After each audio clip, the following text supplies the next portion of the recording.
welcome to another edition of the Scenic View podcast. I'm your host, Jonathan Owens, / Communications Director here at Scenic. And I also have Artis Watkins, our Executive Director here. As always, Artis Watkins. And Sam is manning the equipment over here, Sam Klein. We have some special guests in here today. You probably remember these guys from 2 weeks ago, but we got them back on the podcast. Retiree Council Chairman Jamie Robinson and Cliff Johnson. We're going to call you the membership chairman this time because last time you were the Western region. He holds many offices, has many hats. He's wearing one of the hats right now. They stopped in today for our Retiree Council meeting, and they were kind enough to give us about 10 minutes here to talk a little bit about what they heard. We had a special guest. Treasurer Brad Briner made his first appearance at the Retiree Council, which I know is something that former Treasurer Dale Falwell was often a guest of the council, and we really appreciate him coming by as well. Yeah, it was something he agreed to back in December. I think he was excited to talk to the group, and the group was excited to hear from him.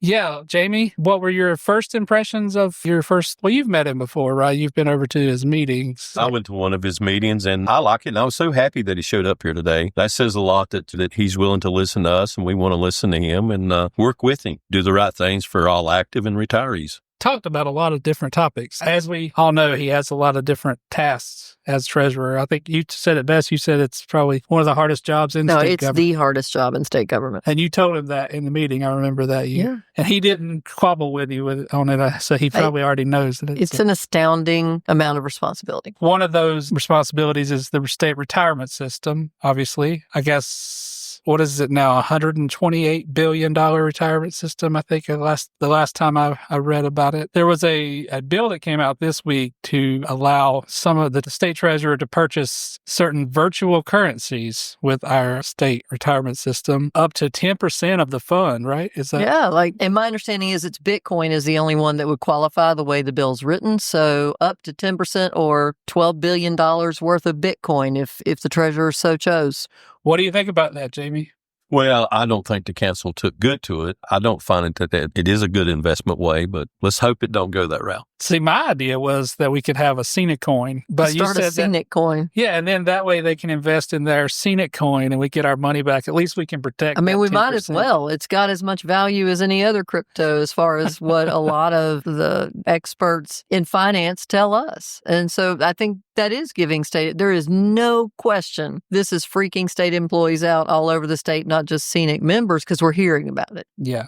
That's kind of a shocking headline if you read it. And then I think when Janet Cowell was here, we argued against risky investments like this, that as we see them. Risky. Well, I mean, what we were arguing against were alternatives, hedge funds and things like that. I mean, this is as alternative as riskier. Yeah. What did Warren Buffett call it? Rat poison times two. I mean, this is riskier than alternatives. There's not a whole lot of debate about that. And risky's fine. If you want some risky in your portfolio, that's a way to make a lot of money. But for a retirement system, very, very unorthodox to be that risky with that amount of money. Because if the economy goes south in the first place and you have up to 10% of something that risky, that's a recipe for complete disaster. We're really, really concerned about that. And Artis, this is a question that I wanted to ask and I didn't ask. North Carolina would be one of the first states to even adapt to something like this also, wouldn't it? Well, I think that was what the speaker was saying about the bill, is that he wanted to be kind of the leader on this in terms of Bitcoin investments and the state, which is fine if the state wants to do that. But where the retirement system comes into play and our members are affected, that's where we're $1 billion.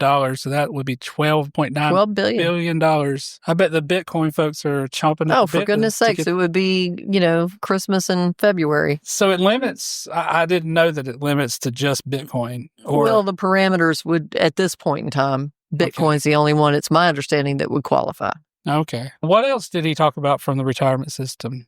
Well, there was a lot of things, and, we were just kind of asking certain questions, and, we were talking about transparency. We were talking about contracts. Or lack thereof. Or the lack thereof. We also were talking about contracts on both sides of it, on the healthcare side of it, and also in the investing side. A lot of them came up. And I like to just go back and talk a little bit about the council itself. Our council is made up of 3 personnel from each region. We have 5 different regions across the state. And what makes this council so good is all their backgrounds and all the public services that they gave across the state of North Carolina for several years.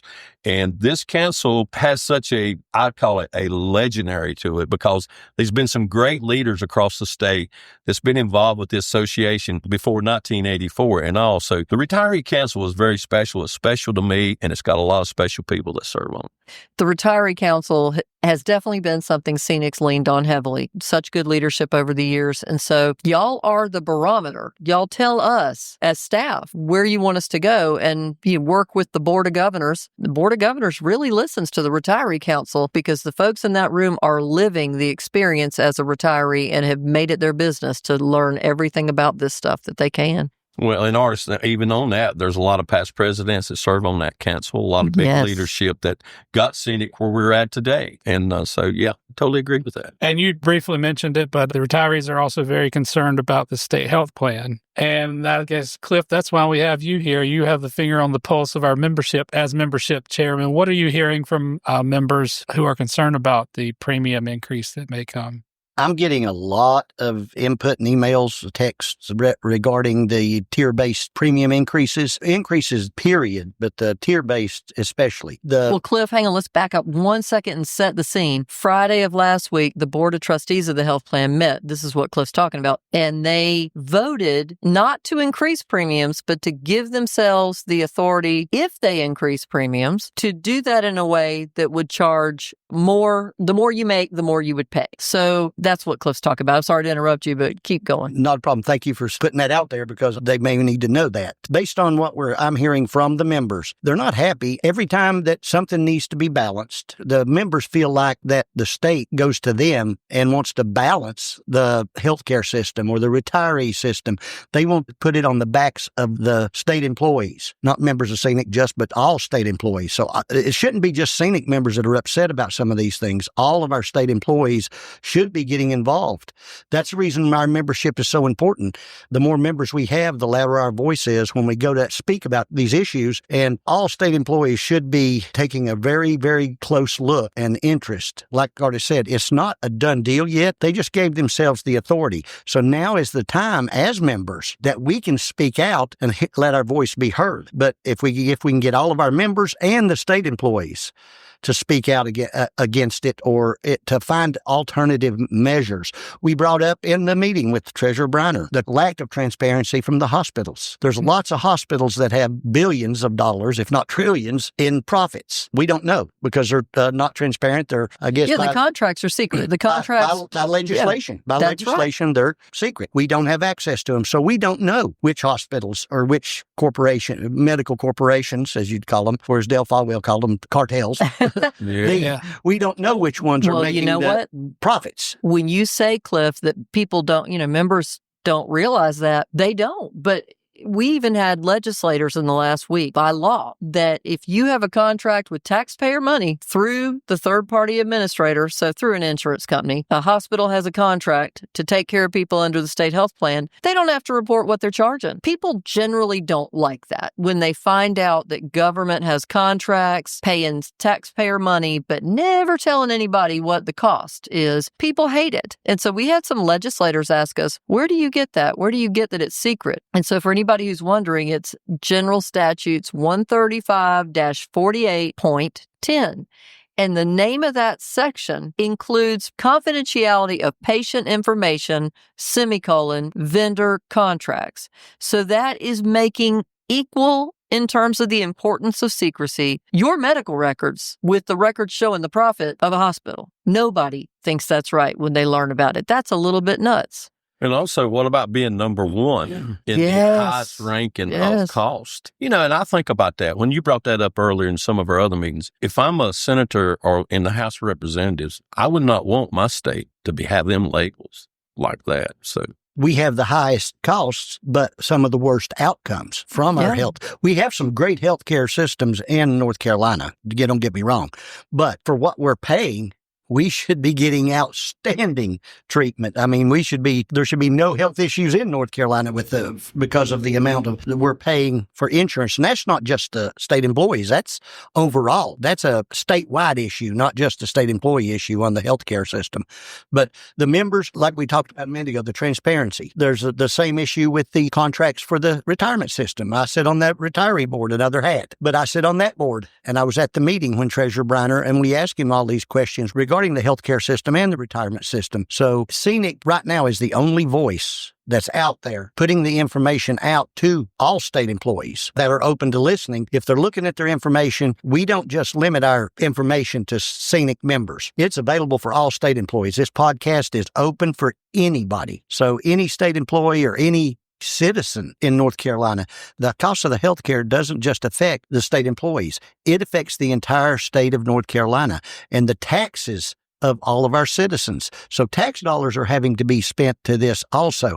So it shouldn't just cause concern for state employees. It should cause concern for every citizen in North Carolina that's concerned about where our money's going, what are our tax monies and what are our tax dollars being used for. If we're paying these hospital exorbitant amounts, it's not just coming from state employees, it's coming from all of the different citizens in North Carolina that engage in healthcare, which is almost everybody at one point or another. It's true. And the health plan is the number one purchaser, the biggest purchaser of healthcare in the state. So if we overpay, everybody overpays. If we get reasonable rates, everybody's going to get a reasonable rate. But, Speaker Hall has an effort that he's created, a DOGE effort similar to what Elon Musk is doing on the federal level. He has appointed Representative Torbett and Representative Kidwell to oversee on the state level. And, on social media yesterday, I was saying, look, this is a great opportunity. If you're going to do that, that's awesome, because you need to start with the biggies. And what are the biggies? The amount we're overpaying in this healthcare that's a secret, the amount we're overpaying in the retirement system that's a secret. We've heard DOT contracts to private contractors are out of hand. There's, the list goes on and on and on. So I'll be interested to see if they dig into any of that. Yeah, and we're also, make sure you follow your scoop this week, because hopefully we'll have some information in there. But right now, I would suggest that our members contact their legislators. Absolutely. Let them know their opinions. Find out who your legislators are, who your senator is, who your representative is, and do an email, do a phone call, do a letter, call them, contact your legislators and give them your concerns on the healthcare system, on the potential tier-based increases, and on the Bitcoin issue. So don't be afraid. We elected them. They are your representative. So they should be open to your comments and your opinions regardless. So contact those legislators. That's one way to start. Yeah, Artist. So where are things like that right now? Where are we in pretty much the opening stages of these discussions? On the premium increases, Yeah. potentially? Well, yes, but it's going to move really quickly. Yeah. So last week's meeting where the board said, okay, so if we were to go the route of premium increases, we want to make them dependent on your salary. That's kind of a great indicator in government. If somebody says, if we were to do this, you can pretty much assume it's getting ready to happen. But, I have not heard, in fairness, trying to have a meeting with the health plan again, and the health plan is equally trying to have that meeting. We're just trying to work out the date. So I don't know yet exactly what's going to happen. What do I assume based on the remarks Treasurer Briner made while he was here? I think we're right in assuming right now they feel like there's no one they can go to but the state employees and the retirees. Go to the workers because they feel like they can't get anything from the providers right now, even though we know some providers are making 4 times what it costs to run an efficient hospital at a profit,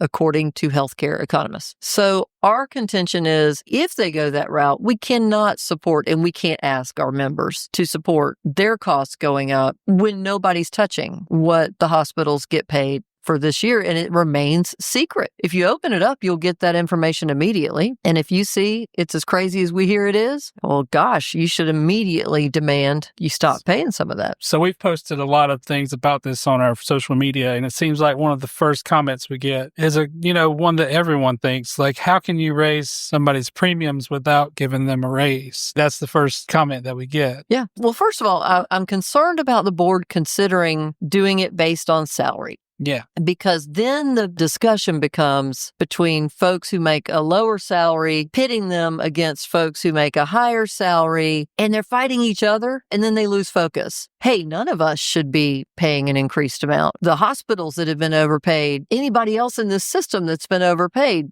they should have skin in this game as well.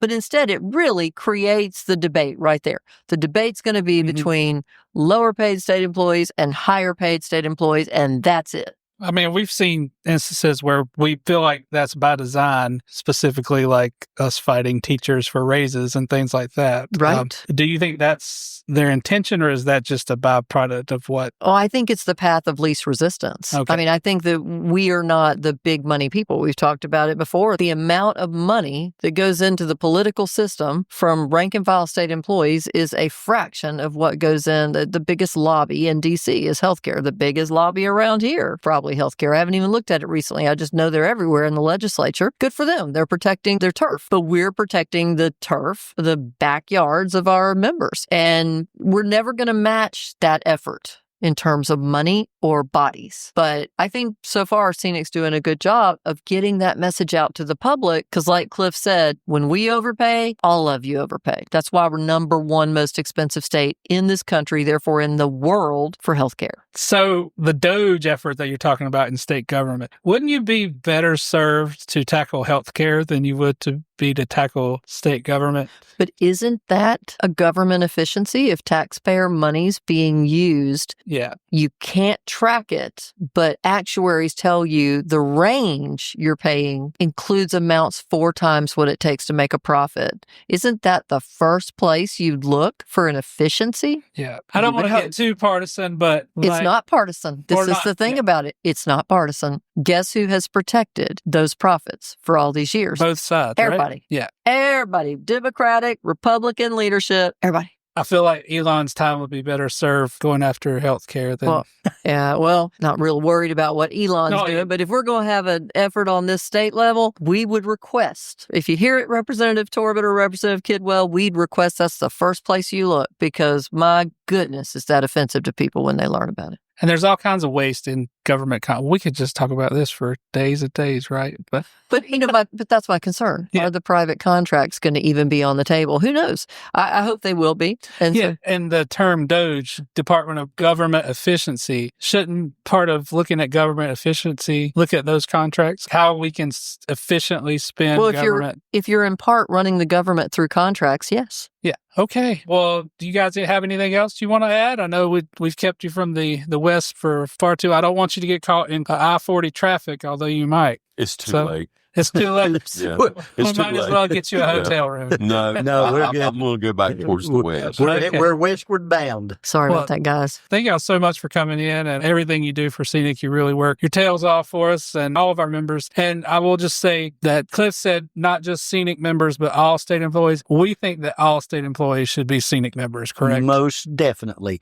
If you're not a Scenic member, please come join us because, like we said, the more members we have, the more doors we open, the louder our voice is. If we wanted to get that section repealed and we had every state employee and every retiree as members, we could get it done. I mean, that's just about no doubt. If we all stuck together and did it as one voice, we could get it done. But it takes the numbers. Yeah. So that's the purpose of membership. All right. Well, thank you guys for coming in. Thank you.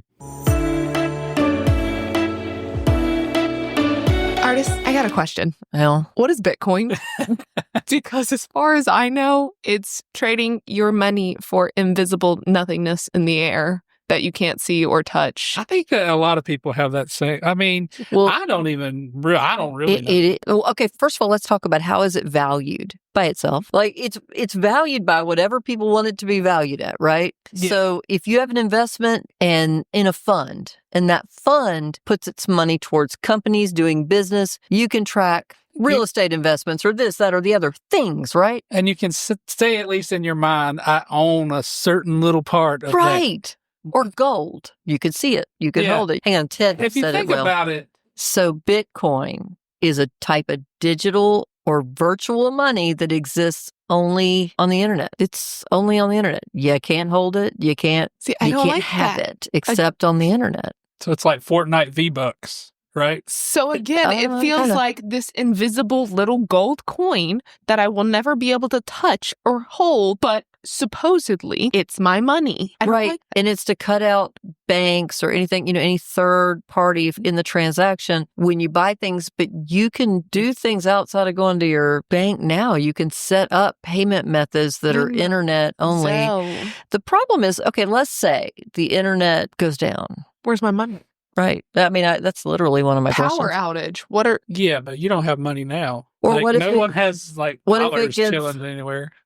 You do have dollars in the bank. If Yeah. you went to a bank. I know If that I there's a can run on the physically banks, go obviously grab there'd it be a if I problem. need to. But if it's all in Bitcoin and it's all like on the internet, giant power outage in an area due to a hurricane or something, no one can access Well, their and money. one of my questions would be, we have some really technical questions about this, but one of the questions is, if somebody hacks into it, what is your redress or recourse for having let's say your Bitcoin is taken? Yeah. And how are you going to prove all that? But now let's talk about the other side. The Bitcoin folks would argue that if you invested $1 10 years ago, that dollar would be worth $277 today. Yeah, but if you got in on Apple on the bottom floor, I mean, that's in any stock. That's in any investment. If you got in at the very bottom, of course you'd be a bit. What if you invested 10 days ago and lost? Right. You know what I mean? So it's So, I mean, yeah. we need help. We need an expert to come Yeah. in to. It's still confusing to me. I'm still just sitting here thinking imaginary fake gold coin that I can never touch or hold, but it's mine. How do you know it's a gold supposedly. My brain just automatically gold goes with to a gold illustrations. coin. Are you because of thinking how the much? Dogecoin illustration? No, or I'm just Bitcoin? thinking about how I much think- money it costs to invest into Bitcoin. Yeah. It better be gold. Right. If it costs that much money to invest into it and have one single Bitcoin for the cost of what one single Bitcoin is today, I it better be a gold coin. For the record, Scenic Coin would be blue. Yes. Scenic These coin would things. be blue. What the Bitcoin started? Didn't it start like on the dark web? Yeah. So Or at that's least- another thing. See, this is the thing. This is if Heavily that's used. not true, that's definitely what everybody thinks. So we need a whole lot more Well, I information also, for from what I hear on TV shows and stuff, is it traceable? Are they able to like all trace of these. Are great transactions? questions. Because I like knowing where my money's going. If Well, I'm you making a can't know now. transaction, You can't know now in the retirement system.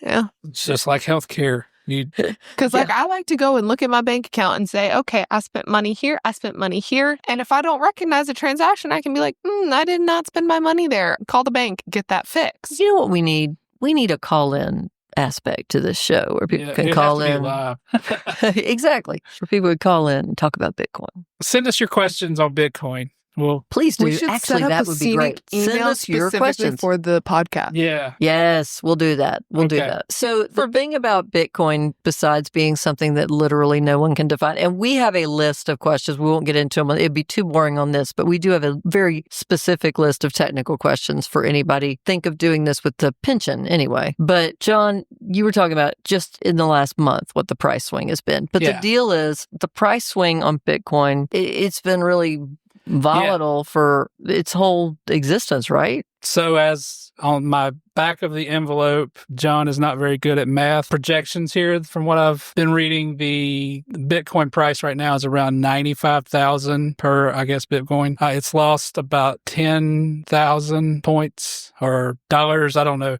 10,000 since January 30th. So that's what, 13 days? If we had $12.9 billion invested in Bitcoin, we would have lost $1.3 billion in the last 13 days. Now, I know it does violently swing back up, but Well, it's almost double right now what it was a year ago, right? yeah. This is it's- sounding more and more like the stock market to me. It is the stock market pretty much. It's like Yep. the stock Mm. market without anything backing it, maybe. I don't like You that. know, we need a Bitcoin expert on here. Here's the I mean, problem honestly, with he might. getting, quote, a Bitcoin expert. What we'll do is we will reach out the folks who are, really excited about this bill. Daniel Spoller is the co-chair of the North Carolina Blockchain Initiative. Maybe we can entice him to come on and explain exactly what Bitcoin is, and then we can say even more, what in the world are you talking about? Well, I mean, that would be fair. I mean, maybe he's got something to say that's going to make us say, oh, give me more of that. Yeah. I don't know, but we should.